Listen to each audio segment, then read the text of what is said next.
హిందువుల ఐక్యత, హిందువుల ఐక్యత, బంగ్లాదేశ్ హిందువులకు ఇక్కడ కలిసాము. కారణం విశ్వవ్యాప్తంగా ప్రచారం చేస్తున్నటువంటి ఇస్కాన్ సంస్థకు సంబంధించిన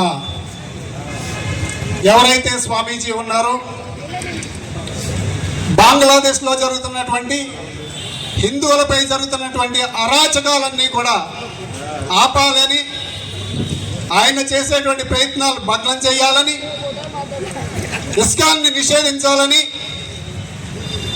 అలాగే హిందూ ధర్మాన్ని నాశనం చేయాలని వారు నడుం కట్టుకున్నారు. హిందువులపై ఎంతటి విషాన్ని చెబుతున్నారో మనం అందరం కూడా ప్రత్యక్షంగా ప్రసారాల్లో చూస్తున్నాం.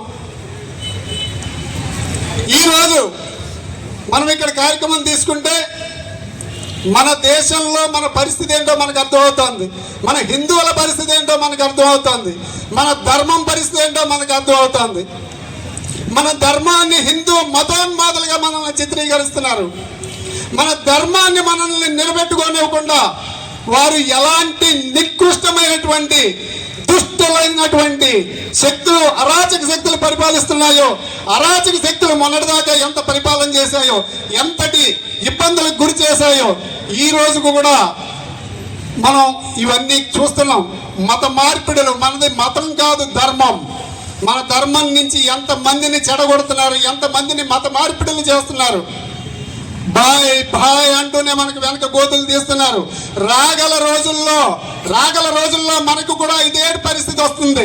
ఎవ్వరూ కూడా కలిసి రావట్లేదు. హిందూ ధర్మంలో హిందువులు ఒక్కరు కనపట్లేదు. ఈ రోజు ఇలాంటి కార్యక్రమం చేస్తే ఎంతమంది ఉండాలి? ఇదే వేరే జాతి, వేరే మతం అయితే ఎలా ఉంటారో మీరు ఆలోచించండి.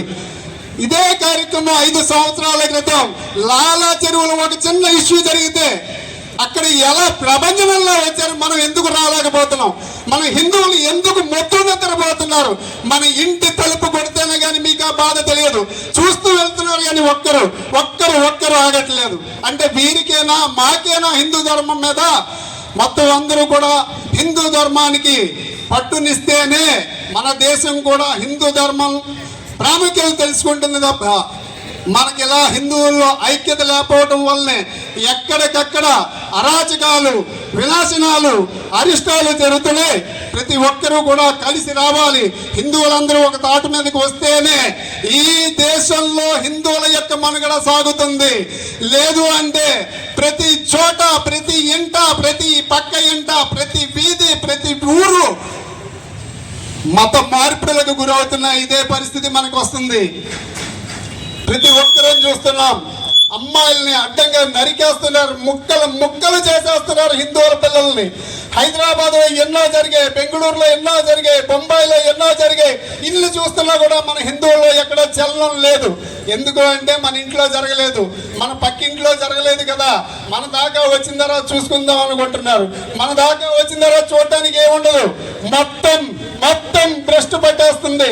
మన ఇంట్లో ఆడపిల్లల్ని కూడా వెస్ట్ బెంగాల్, మిగిలిన దేశాల్లో జరుగుతున్నట్టుగానే మన ఇంటి ఆడపిల్లల్ని కూడా నడి రోడ్డు మీదకి తీసుకొస్తారు. ప్రతి ఒక్కరూ గమనించాలి, హిందువులన్నవారు ప్రతి ఒక్కరూ గమనించాలి. హిందూ ధర్మాన్ని మద్దతు ఇవ్వాలి. మనది హిందూ ధర్మం మాత్రమే కానీ హిందూ మతం కాదు. ప్రతి ఒక్కరూ గమనించాలి. పెద్దలు చెప్పారు, సోమవీర్రాజు గారు మొత్తం వివరం చెప్పారు. సమయాభావం వల్ల నాకు ఇచ్చిన అవకాశానికి మన హిందూ దేవ సంస్థలందరికీ కూడా నేను కృతజ్ఞతలు తెలియజేస్తూ, ఈ కార్యక్రమంలో ఎవరైతే మన ఇస్కాన్ ప్రభువుని అరెస్ట్ చేశారో దానికి నిరసనగా ప్రతి ఒక్కరూ కంకణం కట్టుకోవాలని తెలియజేస్తూ జై శ్రీరామ్, జై శ్రీరామ్, జై శ్రీరామ్. జరుగుతున్నటువంటి ఘోరమైన అరాచకాన్ని మనం చూస్తున్నాం.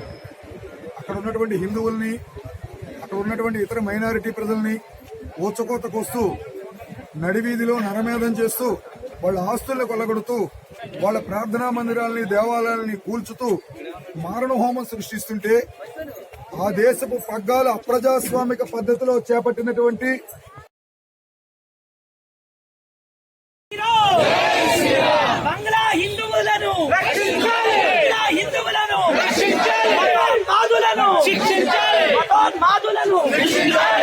ఆశాండ మతాలను